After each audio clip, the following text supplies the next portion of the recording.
Are you having a hard time figuring out what to get Dad for Father's Day? You should check out Row 1 Brand's Vintage Pictorum Gallery. They have America's best sports art. With over 7,200 historic sports prints, you're assured to find something unique for Dad this Father's Day. Instead of a boring old tie, get him a historic baseball photo taken by Henry High Sandom at the historic Polo Grounds Stadium in New York City during the 1894 Temple Cup. Or, if he's an NFL buff, check out the 1963 vintage NFL poster. These are so good looking that you'll be amazed how they turn out. Shop now at sportshistorynetwork.com/row1 and save 15% off your order. April 15th, 2018 was the day the Football History Dude podcast was launched into the podverse. This show takes a listener back in time to learn about the rich history of the NFL, now incredibly in its 100th season. As fate would have it, the mother of our guest today was also born on April 15th, albeit 115 years earlier, thus cementing the Football History Dude podcast as being blessed by NFL royalty to spit golden football knowledge nuggets into your ear holes each and every week. The crazy thing is this whole journey started off at a Macy's department store. Welcome to the Football History Dude podcast, where each episode is a journey back in time to learn about the rich history of the NFL. Your host is Arnie Chapman. Football is his passion, and he wants you to come along with him to explore the yesteryear of the gridiron. So hop on board his DeLorean and let's get this baby up to 88 miles per hour. Great Scott! This time as we step off our DeLorean, the date is April 15th, 1904, and we have another special guest riding shotgun with us, baby. This time the guest is Upton Bell, the son of first great commissioner of the NFL, Mr. Bert Bell himself. Now Upton's book, Present at the Creation, walks us through a journey in the history of the NFL unlike anybody else out there can. He had a first-hand glimpse of the beginning of the NFL when he was the son of Bert Bell, the first great commissioner. Upton was at a crossroads, though, when his father passed away, and then he would end up working for the Baltimore Colts and the great Don Shula. He was the youngest GM in the NFL at the time when he took over for the then Boston Patriots. He later owned the Charlotte Hornets, a World Football League organization, and as if that wasn't enough of a diverse background, he worked his way into the media as a broadcaster. And oh, by the way, he happened to interview some of the greatest people in the nation at the time. Mr. George H.W. Bush, Bill Clinton, and Stephen Hawking, just to name a few. So this is the 10,000-foot eagle-eye view of Upton's life, and there's no way that I could do it justice. So let's just get down to the nitty-gritty. Upton, welcome to the Football History Dude podcast. Thank you. It's my pleasure. I love football history. I love history, period. Well, I tell you what, we picked a good day. You and I just stepped off of my DeLorean, and the date is April 15th, 1904. I'm ready, Coach. Put me in. This happens to be the day that your mother was born. Tell me, why are we talking about Upton Bell's mother? Why is she so important to the NFL? Well, even though the NFL pays no attention to it, and unless I inform people nationally, the real story is that Frances Upton, the daughter of Frank Upton, who was actually chief of detectives of New York City, spoke 6 languages and never finished high school.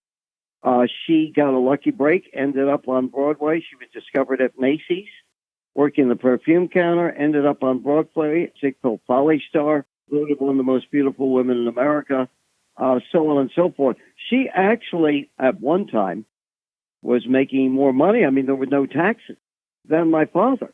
And basically, she was engaged to Bernard Baruch, the famous financier's son. She was Catholic, he was Jewish. The relationship didn't work out, and she ended up meeting my father at a party in New York, and I believe that Charles Lindbergh was at the party. And over the next 2 years, they kind of got to know each other, and they got secretly married, actually. And Walter Winchell, who today would be one of the most famous people in America, one of the great gossip columnists, broke the story. And so she came to Philadelphia. She was in Chicago doing a play, came to Philadelphia. They got married. She then wrote out a check. They walked down to the city hall. They bought the Frankfurt Yellow Jackets for roughly about $2,500 out of bankruptcy. On their way back to, I think, his father's hotel, they saw the Franklin Delano Roosevelt National Recovery Act Eagle, and my father said that's the name of the team.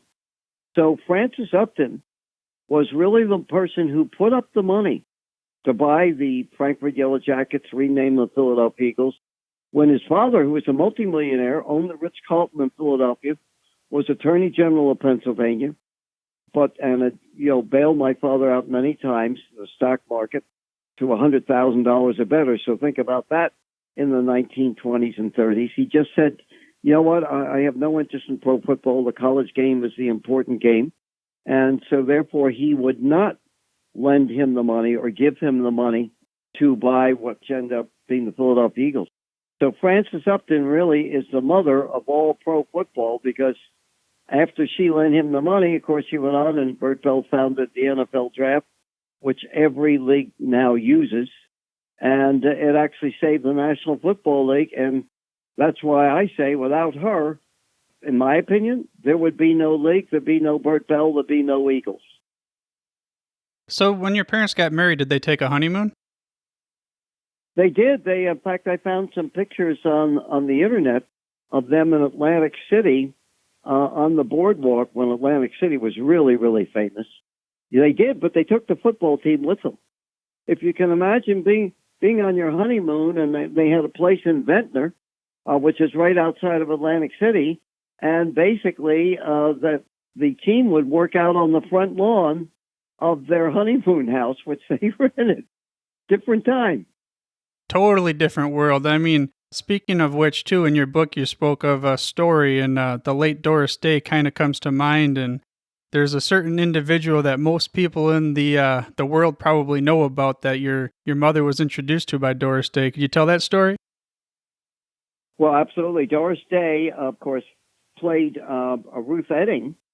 And in the movie, she was married, or eventually married, to Jimmy Cagney's character, which was Mo the Gimp Snyder, an underworld character who gave her a break in a Chicago speakeasy. But Ruth Etting and my mother were in 2 or 3 shows together, so they were roommates. And they used to travel on the road together. They met Capone, they met Machine Gun Ned McGurn, all of these fabulous characters from the 20s and 30s. But because Mo the Gimp Snyder was a very violent person, and he never knew when he would, try to break into the hotel room or wherever they were staying, that basically they both slept with guns under their pillows for fear that they'd have to shoot him. Yeah, talk about a wild ride and not knowing what's going on there, Well, it was. Their lives were a wild ride, and so has mine been.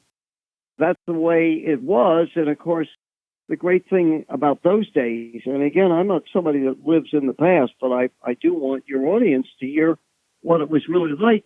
The great thing is everybody knew each other. A lot of the gangsters backed big Broadway plays in those days. They would bankroll them under different names and things like that. But with no internet and, no Twitter and Facebook and all this other crap we have today, it was a different world. You didn't say, geez, I was with Al Capone last night and put it on your Twitter account. And everybody says, oh, God, isn't that wonderful? Celebrities were real celebrities. Today, they're fake celebrities. Everybody's a celebrity. In those days, everybody knew each other, all up and down the coast. And they would get together. They'd make deals. They would, like the NFL. My father used to go to Saratoga in the summertime, which still is a very famous place for horse racing. And that's where he met Art Rooney, because Rooney owned horses. And George Preston Marshall went on to own the Redskins. They met there. Marshall was the one, and Tim Mara, the father of the Maras, who still own partially the New York Football Giants. They would go there in the summertime. They'd meet, they'd have dinner, and it was actually Mara and George Preston Marshall had talked my father and Art Rooney into getting into the NFL. They said, this is the future. So actually, what happened was, if you go back and look at the record, Art Rooney and my father both got into the NFL at the same time. his team in Pittsburgh, my father's team in Philadelphia. So when they started their teams off, what was it like? Were they good? Were they bad? Were they champions every year? How did that go? They were bad. They were bad. And thank God they were bad, because if they weren't bad, then there would be no NFL draft, because in those days, that's what happened. In a 13-team league, the teams that made the money were the New York Giants, the Chicago Bears with George Halas, the Redskins with Marshall, and the Green Bay Packers with Curly Lambeau, but the rest of them starved. My father, till just a year ago, was the losingest coach in NFL history, and Rooney didn't do much better. So that's why he proposed, and in 1934, an NFL draft where the weakest teams would draft first and in inverse order, and convinced Halas to say, okay, Halas and Mara, we'll give up the idea of being the teams that really make money, because as my father said, the league's only as strong as its weakest link. So that's how that happened. You know, a lot of things happen in life accidentally, or not by any great design. That Bert Bell said, let's have a draft. He said, let's have a draft because I'm going broke. Right. Did you and your father ever talk about the draft and things that happened during that time frame? Well, I mean, I was born in 1937, so I was alive right after the first draft. You know, we lived in a hotel for a while, and then we lived in various rented houses. Remember, I lived with 33 football players. And the one of the football players would make an extra $10 a week for being a babysitter. And so I was around them all the time, even though I was a child.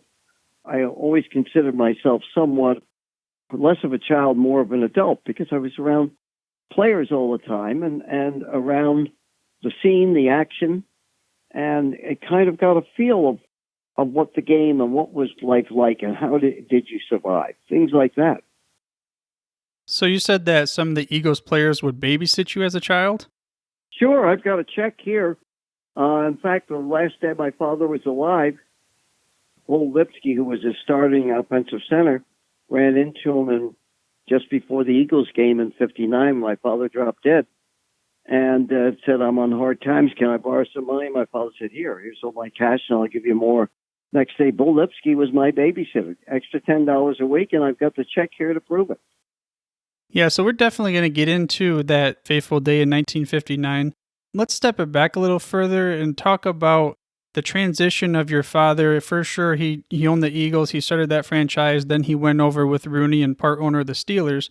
But what transpired when he went from owner to commissioner, and what were some of your more prominent attributes that you think that, events that he had in the NFL that changed the way that we live today? Well, I think he was the greatest commissioner in sports history. I think I've told you before that he and Rozelle back-to-back were the two best commissioners in sports history. But the thing that prepared him unlike any other commissioner, remember, he was a player. He was an all-star quarterback at Penn, threw the first forward pass in Rose Bowl history. He was a war hero. He was an owner, coach, general manager of his own team. He understood what losing meant. He understood players better than anybody, including the so-called commissioners of today. There's no other person that walked in as a commissioner of any sport, and any sport, football, basketball, baseball, hockey, that was more well prepared. And why was he well prepared? Because he knew what it was like to lose. He knew what it was like to be a player. He knew what it was like for a player to struggle. He knew all of those things walking in. So when the league needed him the most, when he became commissioner in 1946, people were coming back from the war. There was a question of a new league coming in, the old All-America Conference. There were so many challenges. There was the betting scandal the night before the championship game. There were all of these things. Should the league close during the war? And he told the owners, if you close, you'll never reopen. All of those things, and that's why I say the way to prepare in life is know what it's like to lose first. Know what it's like to have disappointment. Know what it was like to get up off the ground, whether you're a player and you're lying there injured, or you're somebody that's coming back from a bitter defeat, whether it's financial or otherwise. He knew all of those before he became commissioner. So his love of the game and his passion for the NFL was undeniable and unquestionable. But with him losing so much at the beginning, and like you said, life lessons and things like that, was there a specific kind of thing that pushed him to want to keep moving on forward with the NFL instead of just folding in and giving up, do you think? I think he's one of those rare individuals that had an indomitable will, that there was nothing. I mean, remember, I wouldn't call him an alcoholic, but he was a drinker. And my mother had said to him, she said, I'll never marry a drinker. She said, if you want to give up drinking, I'll think about marrying you. If you don't, forget it. And he gave up drinking that day, promised her he'd never take another drink again, and he never did. Just had one of those wills that I won't say it's hard to find today, but I don't think at any time that he ever thought about giving up on anything. And that is such an unusual trait. I mean, I learned a lot growing up, but the idea that you basically, and I hope your audience will understand this from wherever point of view they come in life, that you have to, whatever it is, get up, and you have to have an iron will. And he had both. I never heard him say or doubt anything. Certainly, there were a lot of growing pains with the league, with his teams and everything else, but I never heard him say, you know what, I've had enough. This is ridiculous. He just didn't think that way. Hard to believe, but he didn't. Yeah, and as I read your book, I could tell that a lot of those traits passed on to you as well. Do you remember a specific conversation or a moment or anything like that that strikes in your mind when you were with your father and he gave you some kind of words of wisdom on how you should be a man growing up? Well, he really didn't, and I'll tell you why. We had a very interesting family life in that I can never remember having dinner alone. There were always a lot of people there. I learned about art, politics, music, everything between my mother and my father. But in their discussions, if I listened to them, or I listened to my father on the phone with people, because he was on the phone almost 24 hours a day. That's the way they did business. Is he didn't say, Upton, this is the way you do it or whatever else. He just didn't do that. But all you do is listen to him. And if you're willing to listen, which most people aren't today because they're too busy shooting their mouth off, I learned everything. I could learn something from a phone conversation. I could learn something from a dinner discussing politics. He was a stickler for making sure that you did your job, whether it's in school or whatever it is. But no, there were never any lectures, but there didn't need to be. That's how unusual he was. I would say it almost sounds more like through osmosis and being present and always having that, leading by example, it sounds like, and it's just hard to not follow that type of a leader. My grandpa, you spoke of people like to spit off at the mouth. His famous line now is, listen with your ears, son, not your mouth. Made me think about that. Well, but that's why the title of the book is Present at the Creation. Basically, I saw it almost from the very beginning, but also, again, the whole idea, everybody keeps their mouth off today. Does anybody listen to anybody? I don't think so. They're too busy talking. Whether it's the President of the United States shooting his mouth off, or Congress, or coaches, or especially players. The worst thing ever happened to football players, or any player, is they got a Twitter account. I don't want to know their lives. I want to know their performance. I don't want to know what they wear.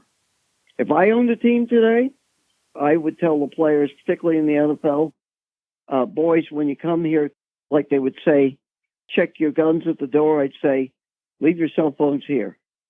Leave them at the door. I don't want them here. When you're through, you can go do as you please, but not here. Not at work, not in the locker room, not like some of these idiots have done on the field. That is ridiculous. We have become permissive. It's whatever you want to do. If you're great, you have talent, be my guest. Do whatever you want to do. So again, answering your question in a long roundabout way, it was example. Any of the great people I've been around never lectured me, but I learned a lot from them. Just watch them.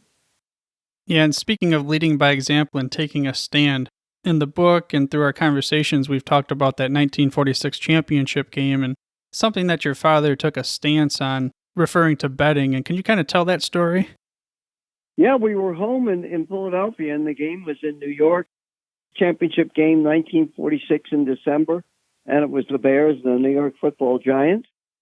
And my father got a call that afternoon. He was getting ready to take the train to New York for the game the next day. Got a call from Frank Hogan, the district attorney, and said, I think we've got a betting scandal problem here. Two of the Giants players have not reported that they were offered bribes on the game. So they went to New York. They met all night long. They called Frank Filchock, who was the quarterback, and Merrill Hapes, who was the running back, in.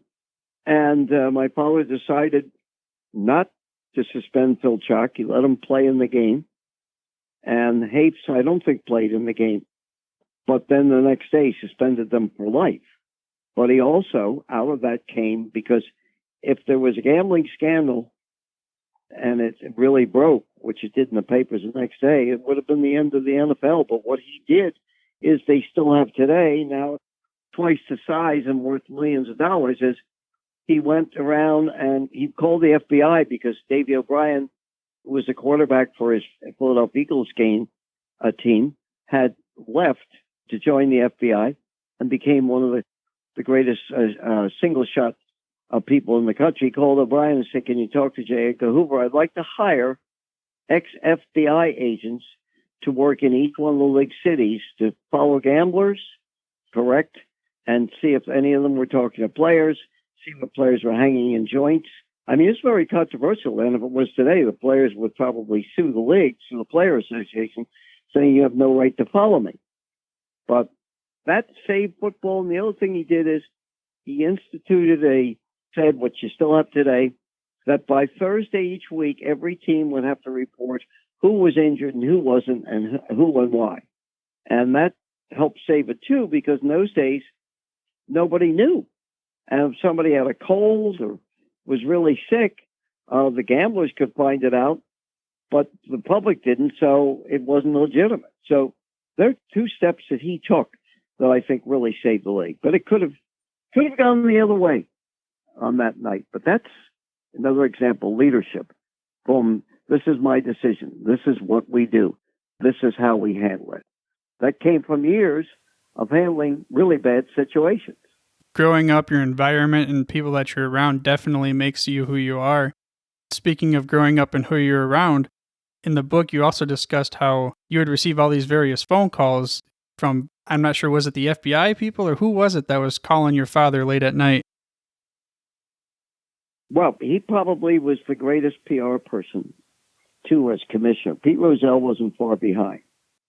But he would tell players, coaches, owners, and particularly the media, because he wanted to, really do a great PR job on behalf of the league, which was trying to survive. So he would say, here's my number, Mohawk 4400, call me anytime, night or day, boys. And they did. 12, 1, 2, 3, if you're calling from the West Coast eventually, 5 o'clock in the morning, he always used to say, and I think that's why he died at a very young age, is he said to my brother and myself, two things. Don't ever ask who's calling, and don't ever tell them I'm going to call them back. Get me up if you have to. So as a result, he knew every major writer in America. He knew players would call him, and he also had a private phone that nobody could touch, but every Sunday, the gamblers that he knew would call in and give him the odds right up to game time so he could check and see if there was any fluctuation. So that phone, I don't know if it was a red phone or what it was, but there were 4 people. I never knew their last names. Hockey, Wingy, And no, there were three. And the other person was Frisco Legs. Don't ask me their last name. But they were all gamblers who he had made contacts with to call him anonymously and say he would begin getting the odds on Thursday and then all the way up to game time around the league. He had two radios, he had a TV set, telephone. And if he saw any fluctuation, he would actually call in the locker room and say, I want to talk to George House. I want to do so-and-so. What's going on there? Have you got a player sick that you haven't reported in? And that's the way he ran it. So how much do you think that contributed to the NFL survival as well from a growth perspective? There's no question in my mind, and I'm talking about 50 years plus later, that he saved pro football. And from the draft to the different rules that he put in, to sudden death, he put sudden death in, to not letting the league close. As Ron Borges writes in the beginning of my book, there probably was no greater commissioner of any sport because, again, put his hands on everything. Remember, he founded the Players Association. He threatened the owners when they said, we're not going to recognize the Players Association. He said, you don't, then you can fire me. I mean, nobody would do that today, but he wasn't afraid of anybody. So he had, I don't even have the word to describe the impact that he had on the NFL. And that day that he passed away, we're not going to call it a perfect day to pass because it's never a good day to pass, but can you talk about that game between his two teams? Well, that's what opens the book, is that basically that it was October 11th, 1959. And basically, as Red Smith wrote, and some of the greatest writers in America, if you're going to go out, that's the way to go out. Kind of a hot day. Two teams playing he used to own, the Steelers and the Eagles. It was one of those days that was somewhat hot. He had met the governor and Art Rooney, and actually he was having a conversation when I came in to the ticket office to get some tickets. And was saying to Rooney, he said, my worry still is that we've got to get the league to the point where the weakest teams, the ones that don't have money, are beginning to make money. And anyway, I got the tickets, went over, sat in the opposite side of the field, last 2 minutes of the game. Eagles are behind, and they're driving for the winning touchdown. The quarterback's Hall of Famer, Norm Van Brocklin. The wide receiver is Tommy McDonald. And so what happened was they're driving, and just as McDonald is crossing the goal line with the winning touchdown, a friend of mine said to me at binoculars, he said, there's a person down over there on the opposite side of the field. He said, and he's got a brown suit on. And I knew my father when he wore two suits, blue in the winter and brown in the summer. So I said, well, let me see. I looked through, and there was, lying on the ground in the stands, is Bert Bell. So I jumped over the railing. I think I ran on the field. I'm not sure. And I said to one of the people who came out, that probably figuring, I don't know who this kid is. He doesn't belong on the field. And I said to the guard, oh, that's my father over there. And as I explained in the book, because I was in great shape, played basketball in the South. It's the hardest run I ever made because I was out of breath with anxiety, and got across the field, got up into the stands, and it was essentially too late. They had gone to the Steeler bench to see if they could save him with oxygen. And when they got the oxygen up there in the stands, it didn't work. Somebody said, typical Steelers, they screw up everything. And we got in the ambulance and drove to the hospital, which was only a few blocks up the street. But I could feel his hand, and it was cold. He was gone, even though they tried to revive him. Now, another irony of that day is Art Rooney, when he heard about it, was in such a state of shock that he walked up the trolley tracks and was almost killed by a trolley walking to the hospital because he was in such pain about the whole, his partner, his friend, his lifelong buddy, dying. So it was just one of those days. And what, again, it says to me, always did, you can never be prepared. You never know. the final irony of that day, that week, is that my father had secretly told none of us, had secretly made a deal to buy his old team back. He's going to retire as commissioner at the end of the year, buy the team back, the Eagles, go back to where his beginnings, and he'd have something for his kids. The deal was to be signed on Wednesday, and he dropped dead on Sunday. There it is. Did you get the opportunity to purchase the Eagles yourself or anybody? No. The banker said, we were 3 kids. I was just turned 21. My brother was 23. My sister was 17. The banker said no deal. Deal off. One thing I did want to bring up in the book, too, you mentioned his belt and his money clip. You took it, and then the Hall, I guess, had asked for it. Did you ever give that to them, or do you still have that? Nope, I didn't give them anything.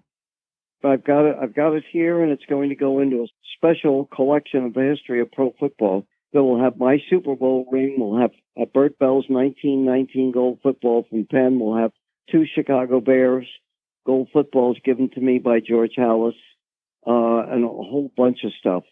No, the league wanted all that stuff. I said, I'm sorry, I'm keeping it. Yeah, no, I don't blame you there. I mean, that's your father and family. And you mentioned the Super Bowl ring. I have to imagine that's for Super Bowl V?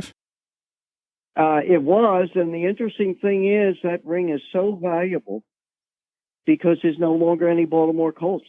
They're gone. Right, yeah. The Ravens. So think of the value of that ring. No, I'm just saying that value of that ring is priceless. I've had thousands of dollars offered for all the stuff that I have. But, money can't get you anything. It gets you some happiness for a while, but money never had anything to play in my life. I never made a decision based upon money. Yeah, no, I mean, like you said, short-lived value, but there's nothing that can replace the memories and the experience that you've gone throughout your life, which is an incredible journey for anyone that's out there that has not read this book. Again, I'm going to have a link in the show notes for you for the Amazon book, Present at the Creation. This kind of helps us transition into post-Eagles, post-Bert Bell. Upton Bell, he's got to find his way on his own. What is he going to do after the Eagles? Where did you go? Well, you're going to just have to wait until next week to figure out the next chapter in Upton Bell's journey of being present at the creation of the NFL. Sure, he did drop some of those golden knowledge nuggets that I keep talking about, diving deep into the story of Bert Bell and why he is considered by many as the person who saved the NFL from dying out, just like so many other professional football leagues out there did. And I included an Amazon link to Upton's book, Present at the Creation, on his dedicated page on the site. To check this book out and learn more about Upton Bell, you can head to thefootballhistorydude.com/Upton Bell. Again, that's thefootballhistorydude.com/Upton Bell. Now, next week, the story really heats up for Upton because he has a decision to make, and we're going to shift the topic to what he did after his father passed away watching his 2 teams at Franklin Field. But for now, dudes, I'm through if you're through. Thank you for listening to this episode of the Football History Dude. To make sure you're the first to get the next episode, please subscribe on your podcast player of choice and head on over to thefootballhistorydude.com for the show notes and more information on the history of the NFL. And remember, dudes, where we're going, we don't need roads. We here at the Sports History Network proudly partner with 26 podcasts, all revolving around the history of sports. But did you know that many of our hosts were sports history authors way before they started their shows? It's true. We've got Joe Ziemba, host of When Football Was Football, Joe Zagurski, host of Pro Football in the 1970s, Mark Morthier, host of Yesterday's Sports, Tommy Phillips, host of Lombardi Memories, and Scott Adamson, co-host of From the 55-Yard Line. All these authors have many books for you to choose from. To check them out, go to our website at sportshistorynetwork.com/sportshistorybooks. Pick up your copy today. Soundtrack provided by Kevin MacLeod of filmmusic.io.